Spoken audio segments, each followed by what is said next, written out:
weapons. I'm convinced it's far more naive to think we can live with nuclear weapons. And that's why I'm watching this year's Doomsday Clock announcement. I'm S.J. Beard. I'm an academic program manager at the Center for the Study of Existential Risk. I work on developing new methodologies for studying extreme and unprecedented future events that threaten human extinction and civilization collapse. And I'm really interested to see how the Bulletin weighs up the risks from nuclear war, climate change, and disruptive technologies.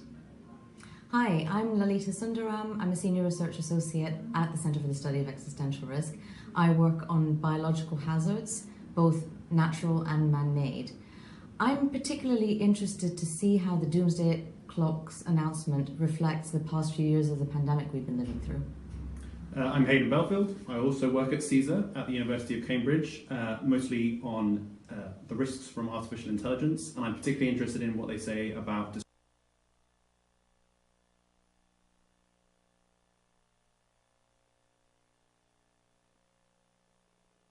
disruptive technologies. And that's why we'll be watching this year's Doomsday Clock update. Hi, my name is Kimberly Forbes, and I'm a second-year master's student and president of the student body here at the University of Chicago Harris School of Public Policy. As part of my program, I am pursuing a certificate in global conflict, which emphasizes the need for peace and coalition building among nations. As nuclear war becomes a constant threat and conflict, especially in the growing war between Russia and Ukraine, the further we move away from midnight, the closer we as society can move towards more safer and sustainable methods. This is why I'll be watching the Doomsday announcement. Hello everyone, I'm Mitzi Jonelle Tan, a climate justice activist from the Philippines with Youth Advocates for Climate Action Philippines, or YACA. And my country is one of the most vulnerable in the world to the climate crisis, yet we barely contribute to it. We're not able to adapt, transition to a renewable energy system, or manage the loss and damages that we have because of the historical and ongoing overexploitation of our country and the global south by the global north. We need systemic change, and we can only achieve that through collective action. And that is why I'm watching this year's Doomsday Clock announcement. Hello, my name is Polina Sinavets. I'm the head of Odessa Center for Non-Proliferation. I'm studying nuclear deterrence, which has become highly relevant due to Russia's war against Ukraine. This is why I'm watching the Doomsday Clock announcement. Thank you.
Good morning. I'm Rachel Bronson, President and CEO of the Bulletin of the Atomic Scientists. I'm pleased to welcome you to today's virtual press conference hosted at the National Press Club in Washington, D.C. I'd like to start by thanking President Mary Robinson and President Elbagdor Chakia of the Elders for joining us today. I would like to thank the Harris School of Public Policy at the University of Chicago for its ongoing partnership and for serving as the Bulletin's home institution. I would also like to thank our many supporters, foundations, corporations, and individuals from around the world who make opportunities like today possible. My colleagues and I join you this morning to update you on the 2023 time of the Doomsday Clock. The Science and Security Board of the Bulletin of the Atomic Scientists sets the Doomsday Clock each year to answer two important questions. Is humanity safer or at greater risk this year compared to last year? And is humanity safer or at greater risk this year compared to the more than 75 years we have been asking the question? The time on the Doomsday Clock represents the judgment of leading science and security experts about the threat to human existence, with a focus on man-made threats, nuclear risk, climate change, and new disruptive technologies, including biotechnologies. We at the Bulletin believe that because humans created these threats, we can reduce them. But doing so is not easy, nor has it ever been. And it requires serious work and global engagement at all levels of society. The Doomsday Clock was created in 1947 and has become one of the most powerful and most recognized graphic representations. Since its inception, the Bulletin's Doomsday Clock has been set closer and farther away from midnight. In 2020, we set the clock the closest it has ever been to midnight, at 100 seconds. It has been set as far away as 17 minutes to midnight at the end of the Cold War. The reasoning for why we set the time where we do can be found in our annual statement that accompanies our announcement and is available on our website. Today, the Bulletin of the Atomic Scientists is releasing its 2023 statement, which will be available shortly at thebulletin.org. Following the announcement of the time, we will proceed to hear from experts and world leaders about why we set the time where we did and what we can do about it. In 2020, when we first set the clock at 100 seconds to midnight, I stood before you and noted that the world had entered the realm of a 2-minute warning, a period when danger is high and the margin for error is low. I noted then that the moving of the clock closer to midnight moves us into a period that requires newfound vigilance and focus from leaders and citizens alike. The move from minutes to seconds emphasizes our proximity to midnight. When the Science and Security Board kept the clock at 100 seconds to midnight in January 2022, we called out Ukraine as a potential flashpoint in an increasingly tense international security environment. We noted that without swift and focused action, truly catastrophic events were more likely. And then when the clock stands at 100 seconds to midnight, the moment is both perilous and unsustainable. In February 2022, weeks after our announcement, our fears were borne out when Russia invaded Ukraine.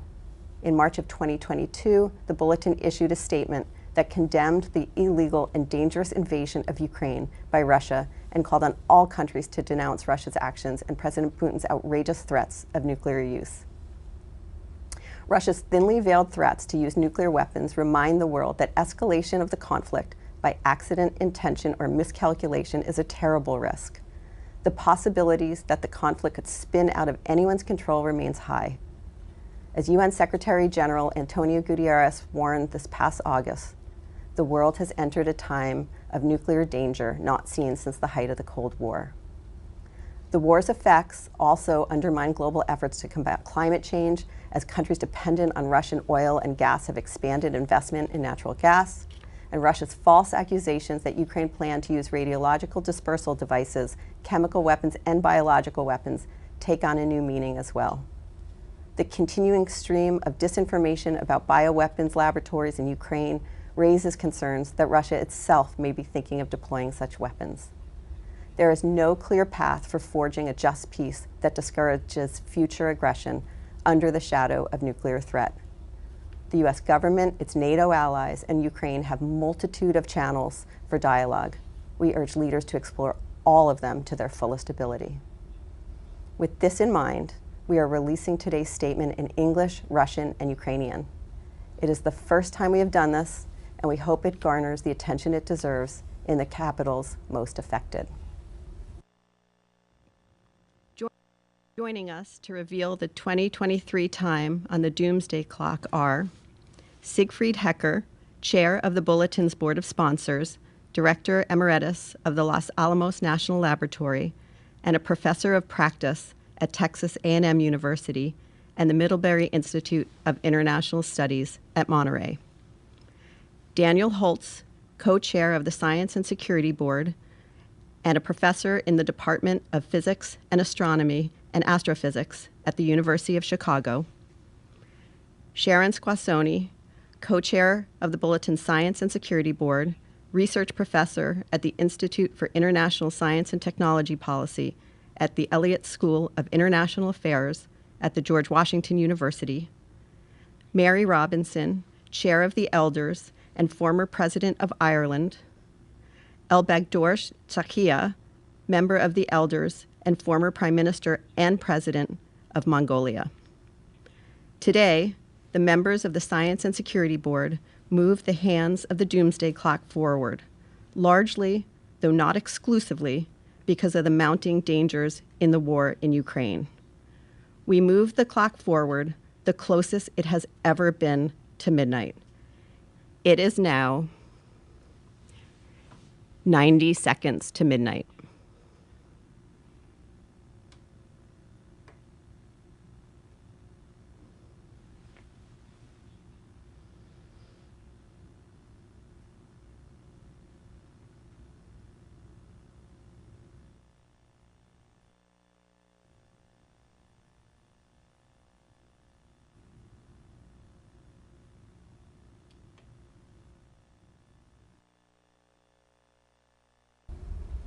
Let me now turn the discussion to members of the Science and Security Board to elaborate on the statement in the current time. I'm pleased to welcome members of the Science and Security Board, Steve Fetter, the Associate Provost, Dean of the Graduate School, and Professor of Public Policy at the University of Maryland. Steve is a recognized expert in nuclear risk and advanced technologies. Suzette McKinney, a Principal and Director of Life Sciences for Sterling Bay, and a leading practitioner and expert in emergency preparedness in urban settings. Shivan Kartha, a senior scientist at the Stockholm Environmental Institute, whose research and publications for the past 25 years have focused on technological options and policy strategies for addressing climate change. We will then turn to members of the Elders, Mary Robinson and Elbegdor Tsakia, to discuss how global leaders must respond to today's dangerous environment. Steve? Nuclear risks increased significantly last year, due largely to Russia's unprovoked invasion of Ukraine. Putin has repeatedly raised the specter of nuclear use. In launching the invasion, he warned that whoever tries to hinder us should know that Russia's response will be immediate and will lead to consequences you have never faced in your history. A few days later, he ordered Russia's nuclear forces to special combat duty. In announcing the annexation of Ukrainian territories in September, Putin declared that he would defend them with all weapon systems available to us. This is not a bluff. And in case anyone missed the reference to nuclear weapons, he mentioned that Hiroshima and Nagasaki had set a precedent.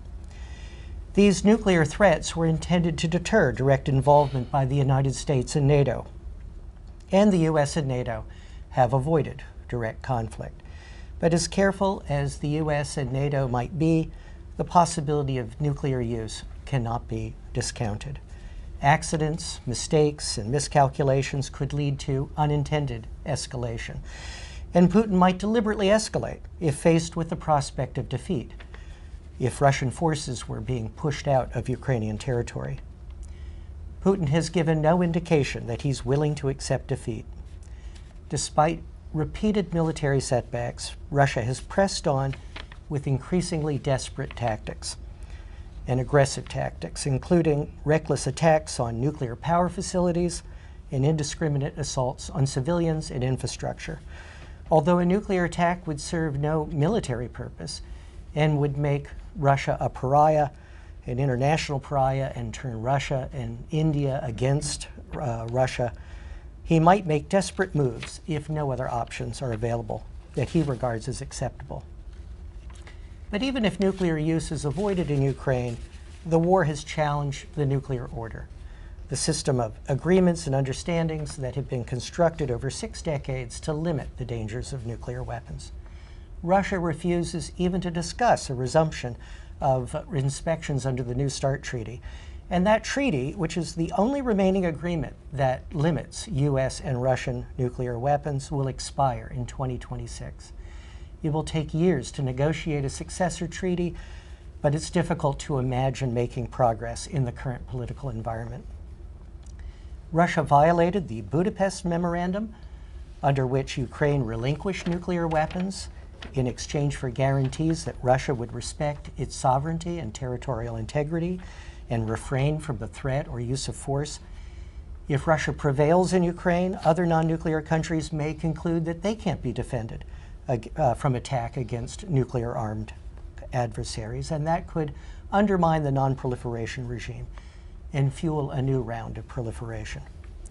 The impact of disruptive technologies is on full display in the war in Ukraine, from high-tech US weapons to simple but destructive Iranian drones.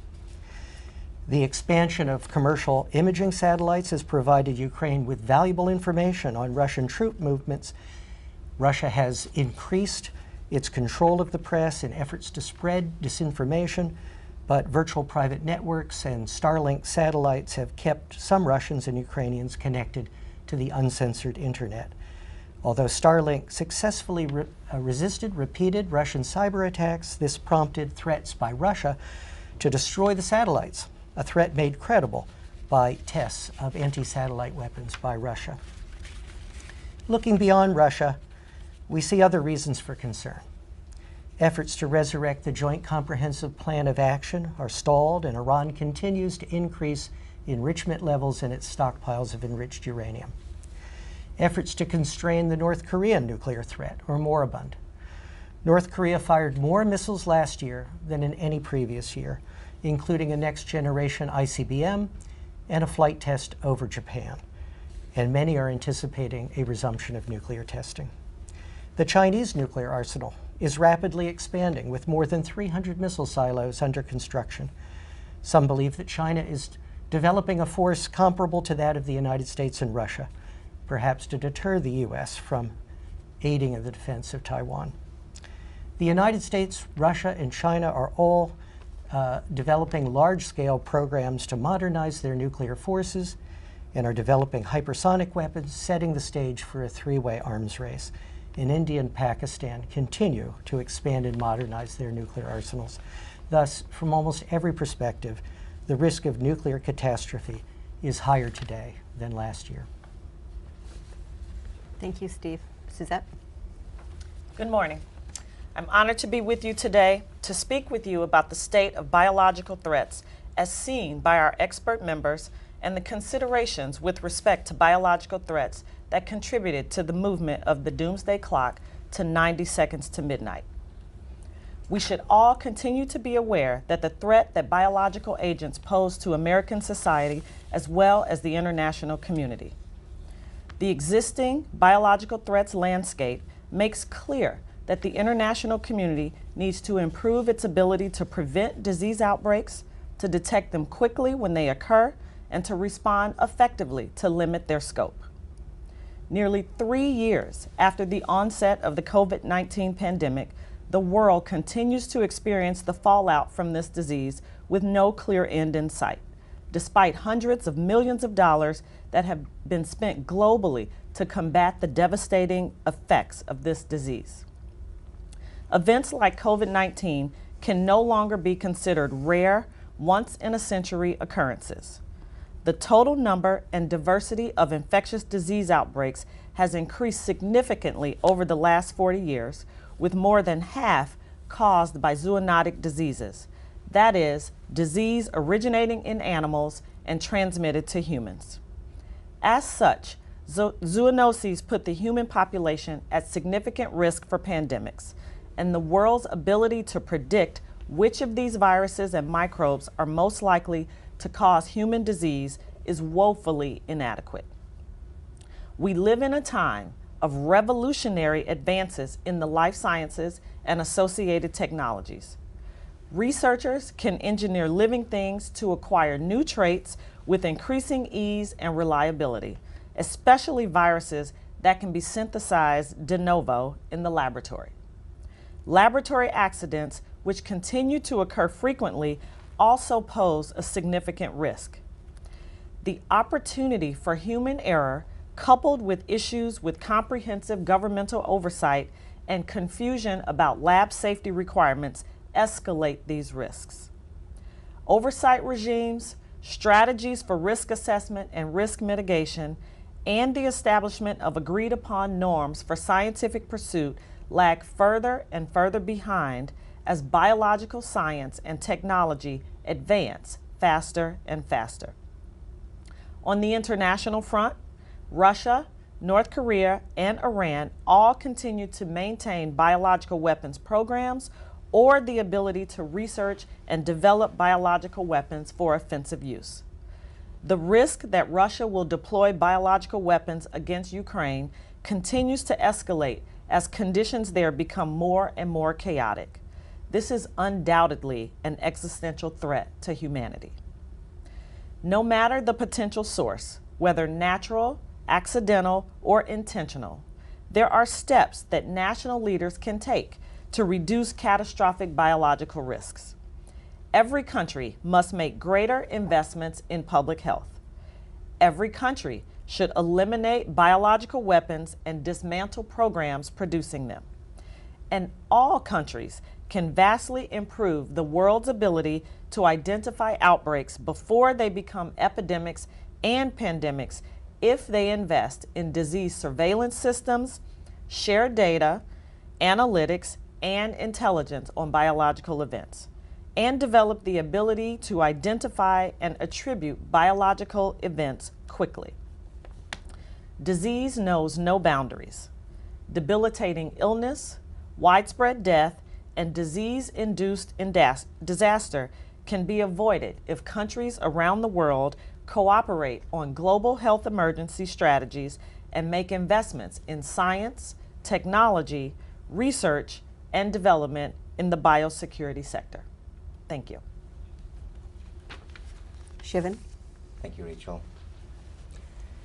Dealing with climate change calls for faith in the notion of global cooperation and in those institutions of multilateral governance that are meant to bring countries together. The invasion of Ukraine, as any war does, has opened up a geopolitical fissure, weakening the global will to cooperate and undermining confidence in the durability or even the feasibility of the broad-based multilateral cooperation that climate change demands. Russia is only second to the United States in global production of both oil and gas. Consequently, the invasion of Ukraine has sparked a rush to establish independence from Russian energy supplies, particularly in the European Union. From the standpoint of climate change, this has contributed to two countervailing dynamics. First, the elevated energy prices have spurred investment in renewables and motivated countries to put policies in place to support renewables.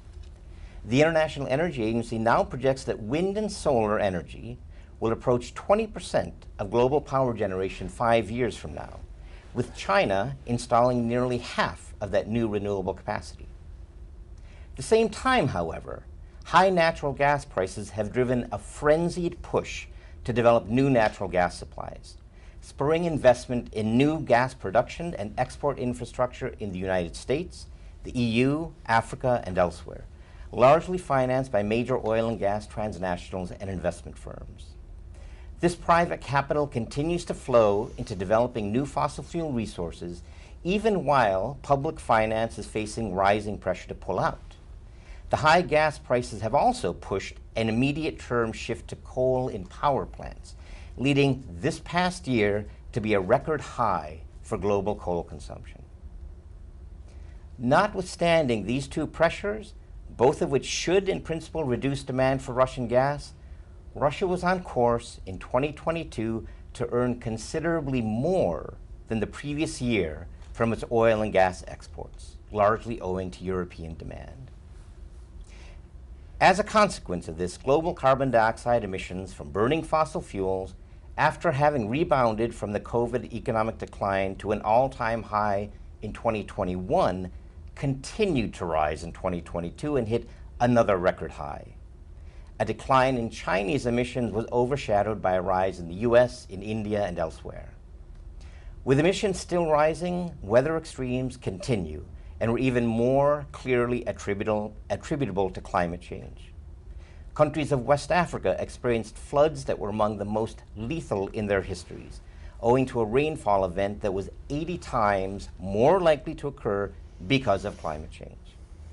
Extreme temperatures in Central Europe, North America, China, and other regions of the Northern Hemisphere last summer caused water shortages and soil drought conditions that led in turn to poor harvests, further undermining food security at a time when the Ukraine conflict has already driven food price increases. Pakistan faced this year's most dramatic sign of our increasingly volatile climate: intense floods due to what was called a monsoon on steroids that inundated 1/3 of the country. The flooding was described as the worst in the country's history, affecting 33 million people directly and unleashing cascading effects, including a major crop failure, an epidemic of waterborne diseases, and the destruction of infrastructure, homes, livestock, and livelihoods. Against the backdrop of this year's climate-related tragedies, the UN climate regime took a promising step forward at its annual negotiations in Sharm el-Sheikh, Egypt. The parties at the UN Climate Conference reached a compromise agreement to create a fund to support poor and vulnerable countries in addressing the mounting toll from climate change. To reach the intended goal, the cooperation that led to this agreement needs to continue in the coming year, when countries take up the question of actually contributing money to the fund. Countries were unable, however, to adopt a formal decision to agree to phase out fossil fuels. And even more disappointingly, they did essentially nothing to assure that previous commitments to reach net zero greenhouse gas emissions would actually be fulfilled. Thank you. President Robinson, how do we respond? Well, thank you, Rachel, and thank you to the eminent speakers who have preceded me. It is a privilege to be back in Washington for this year's unveiling of the Doomsday Clock. And I'm very glad to be joined by President Elbegdorch. He's the newest member of the Elders and our first Asian former head of state. And he brings a valuable perspective on geopolitics, on promoting nuclear disarmament, which his country has done, and tackling climate change in global multilateral fora. And we'll hear from him shortly on the issues of the nuclear threat and the war in Ukraine. The challenges outlined by today's announcement by the Bulletin of the atomic scientists could not be more global in nature. No one country can tackle them on their own, no matter how large their population, how strong their economy, or how feared their military. 3 years ago, in January 2020, like you, Rachel, I stood here when the hands of the clock were moved to 100 seconds to midnight. I said at that time, we are faced by a gathering storm of extinction-level consequences, and time is running out. Little did I know then that the gathering storm of threats would also include the devastating COVID-19 pandemic, the consequences of which we're still facing today, and the illegal invasion of a sovereign state by a nuclear-armed permanent member of the UN Security Council. This, together with the acceleration of the climate crisis, explains why the clock has now been moved even closer to midnight. The threats are even more acute and the failures of leadership even more damning. We live today in a world of interlocking crises, each illustrating the unwillingness of leaders to act in the true long-term interests of their people. The climate crisis, nuclear proliferation, and pandemics all demand a crisis mindset from leaders. We need urgent multilateral action and bold ethical leadership. Frankly, we're not seeing it. If one person could be said to embody bold ethical leadership, then for me it would be our founder, Nelson Mandela. He discerned these threats and the need for a collective response when in 2007 he founded the Elders, the group of independent former world leaders of which I have the honour to be chair. We need leaders like Mandela again today. The existential threats we face need his sense of urgency and need his spirit of humanity. As Elders, we dedicate our time to seeking solutions and solidarity on the climate crisis, on pandemics, and on nuclear weapons. We call for a renewed focus on what world leaders must do to address these global challenges. None will be overcome by the hollow promises of populism or naively utopian demands. They require hard, practical choices and a long-term commitment of resources and political capital, alongside some immediate steps decision makers can take in the months ahead. Well, there have been some recent signs of progress, and there was mention of loss and damage, an agreement at the COP, but a lack of other agreements. Lasting change will only come when states actually deliver upon and implement their commitments. The United States and other G7 countries need to be held to their pledge to end all inefficient fossil fuel subsidies by 2025 and lead the world in accelerating the transition to net zero. At the same time, the international finance institutions, including the World Bank and the International Monetary Fund, need to be re-engineered to help raise the trillions of dollars needed to support vulnerable countries and tackle the climate crisis, as proposed under the Bridgetown Initiative by Barbados's Prime Minister Mia Mottley. Equity and solidarity must also be the hallmarks of the world's continuing response to COVID-19 and efforts to prevent and prepare for future pandemics. Strong political leadership is required from heads of state and governments to implement the recommendations of recent independent panels into COVID-19. This should include supporting and strengthening the World Health Organization and a concerted push for a new pandemic treaty to address systemic barriers to equitable access to vaccines, diagnostics and therapeutics, underpinned by significant financial investment. This is a daunting global agenda that demands urgent action in the hands of if the hands of the Doomsday Clock are not to tick down remorselessly to midnight itself. World leaders must seize the initiative and must deliver for their people. And whilst these challenges may seem insurmountable, we have no choice but to act. As Nelson Mandela himself said, it always seems impossible until it is done. Thank you. Thank you. President Al-Bagdosh.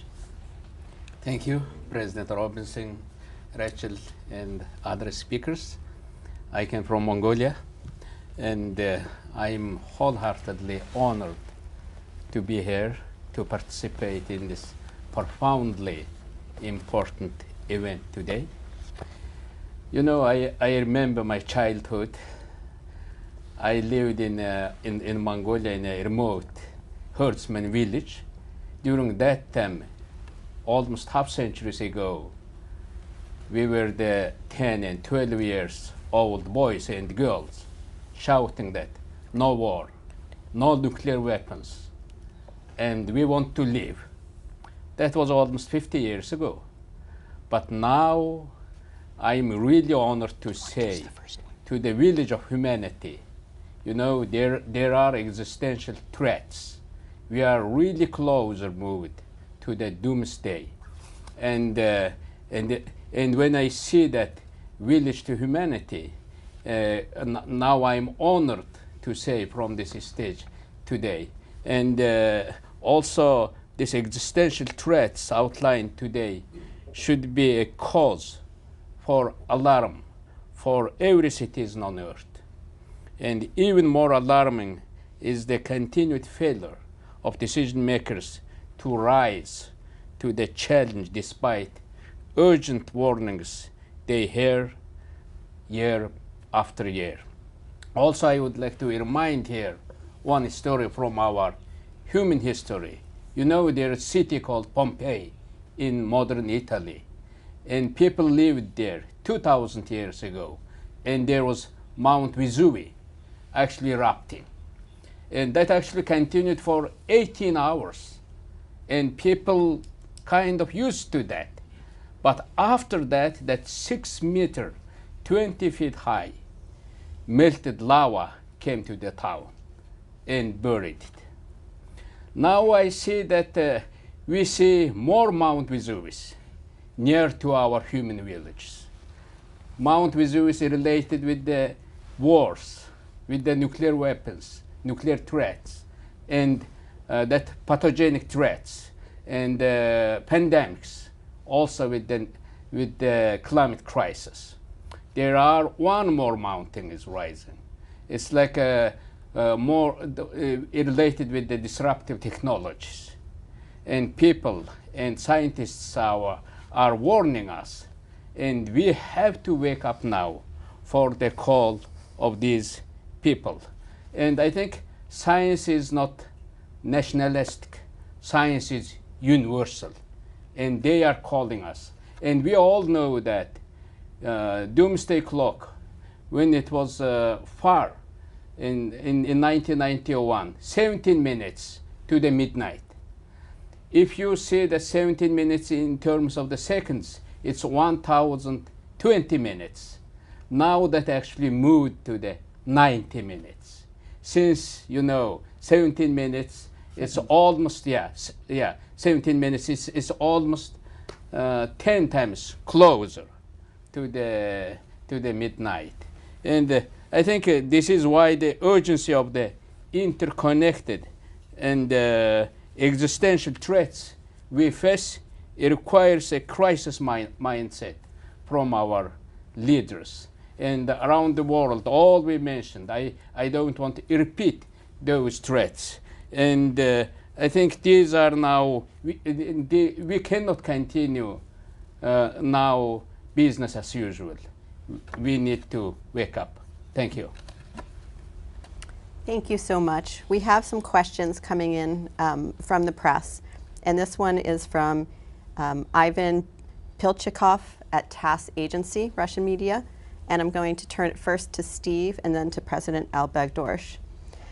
The first question is, the US and its allies are currently discussing sending Western tanks, additional long-range weapons and Western fighter jets to Ukraine.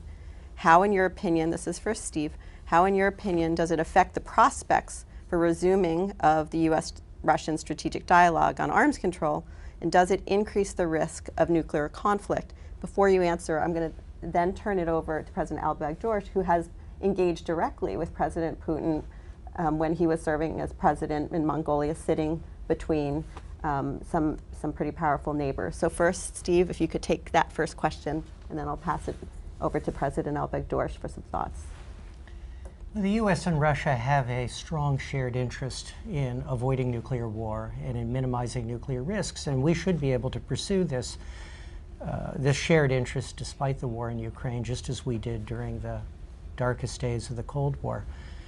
U.S. military assistance to Ukraine may complicate those efforts, but as I alluded in my remarks, I think is essential for the long-term risks of nuclear war, nuclear proliferation, that Ukraine is able to resist the invasion and repel Russian forces. And so we should do everything we can to support Ukraine in that. President Al-Baghdorsh? I think President Putin attacked Ukraine not because of his reasoning today he's talking about, and he actually attacked Ukraine. My understanding is if free Ukraine succeeds, it might be bad for Russians. And because of that, I think he attacked Ukraine. And from the first day when there was started full invasion of Ukraine, Ukrainian leadership asked for more weapons. I think Ukraine has every right to exist, every right to defend. And that fiery front line in Ukrainian war, not only that front line runs between Russia and Ukraine, I think it runs between autocratic world, between free world.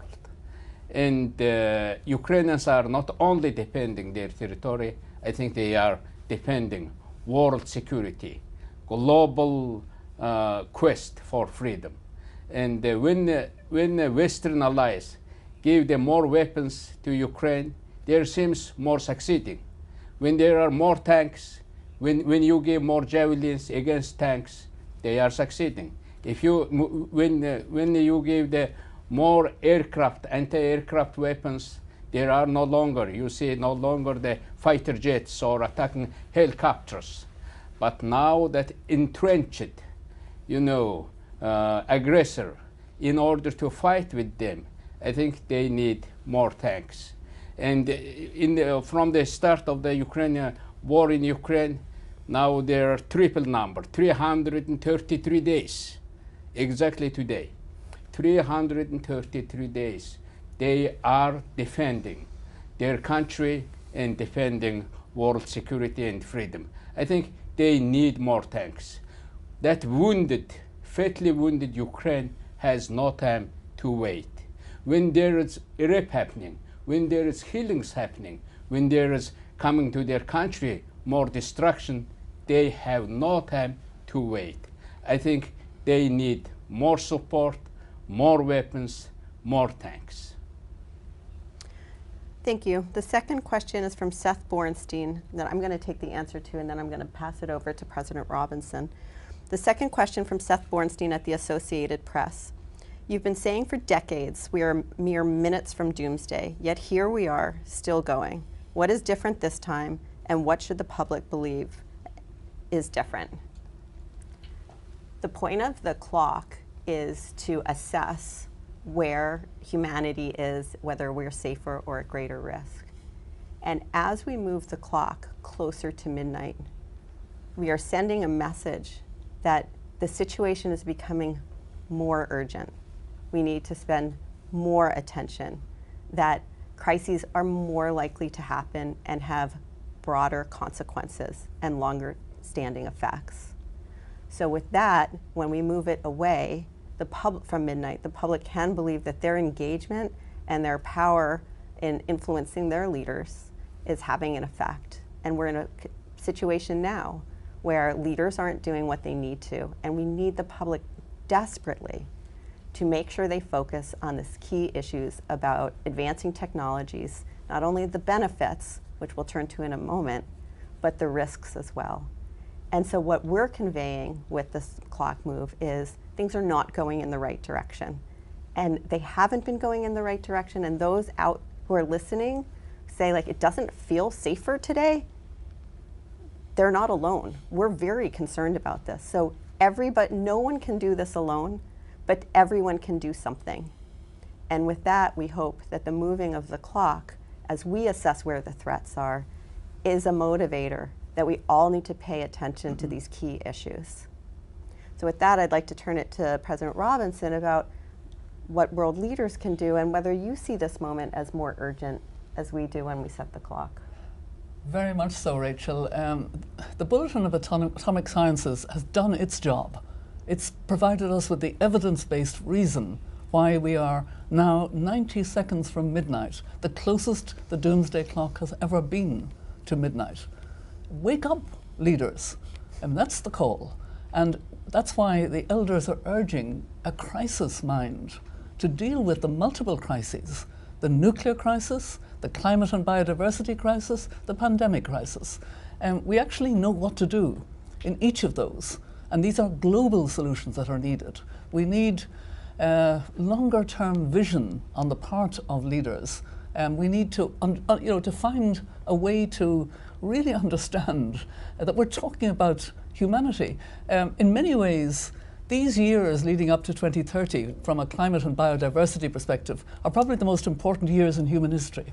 Because either we will do what the scientists are telling us to do, or we will condemn future generations to a terrible world. I mean, it's unbelievable that we would do that. During COVID, we listened to medical experts. Countries knew that unless they listened to the I can't even pronounce the word, never mind, listened to the medical experts and had the vaccines roll out, etc., that we were in real danger. Why can't we listen now just as well to the scientists who are telling us in unequivocal terms how serious it is? Leaders, wake up. This is your responsibility. This is on your watch. Thank you. I'm going to turn the last question to Suzette and Shivan. And this comes in, this is the closest we've ever been to midnight, but are there any bright spots that you want to highlight, any areas of hope? Let me go to Shivan. I'll go to you first, and then Suzette, you can take us home. One thing that's happened that we can definitely take some heart in is that there has been tremendous expansion in innovation around renewable energy and in deployment and in policies that will support the further expansion of renewable energy. And renewable energy is set to be the largest group of energy sources in the fairly near future, in the next 5 years or so, and that's compared to coal, which has been dominant source of electrical power. So that's definitely something to take heart in. A second thing to take heart in is that, like various other problems, climate change is in some ways a generational problem. There's a generation that's growing up now, a generation that will be our leaders in the future, that is fired up about climate change, so to speak. They're very concerned about it. They're concerned about it as a personal issue. We, our generation, has been talking about climate change as a problem for future generations. This is the future generation that is coming up now and that will see the potential very dire impacts. And so their motivation and their energy and their seriousness about climate change in a way that the former generation hasn't been, as President Robertson was saying, that's something to definitely put some serious hope in. Dr. McKinney? Thank you, Rachel. I would say there are a number of bright spots in areas that give us hope. First and foremost, investment in the life sciences and the will among leading researchers to identify advancements in technology, advancements in the life sciences continues to grow. The COVID-19 pandemic really heightened the need to increase research in these areas and to continue to search for the quest to solve for these very complex public health and medical problems. I also believe that healthcare practitioners are more emboldened to work together and to work alongside policymakers to ensure that we are moving quickly toward the advancement of surveillance systems and other processes that can help us identify these threats much more quickly and respond to them much more appropriately.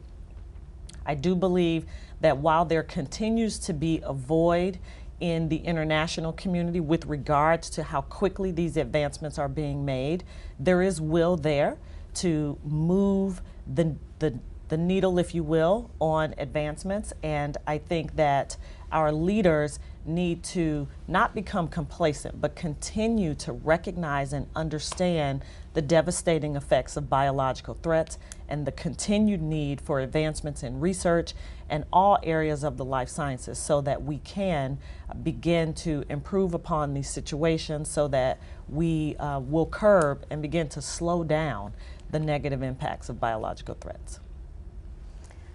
Thank you. As we come to the end, I want to thank you and thank our panelists and experts and world leaders for joining us for this year's announcement. We've heard some bright spots, ones that we always look for at the Bulletin, because science, the advancement of science, brings such huge potentials. But if we don't figure out how to manage the risks associated with them, it's the risks that will lead us rather than the benefits. And right now, as we heard from President Robinson, Chairman of the Elders, the time is urgent. We really do need creative and bold leadership, ethical, moral, political leadership. We need the scientists around the world to keep working with us and pointing out where the opportunities and threats are. And we need all of you to do what you can at the local level to help make sure that you're doing your part and that your leaders are hearing from you that time is of the essence. So with the Doomsday Clock now, thoughtfully and intentionally, at 90 seconds to midnight, there really is no time to waste. Thank you for joining us for this year's announcement. We are adjourned.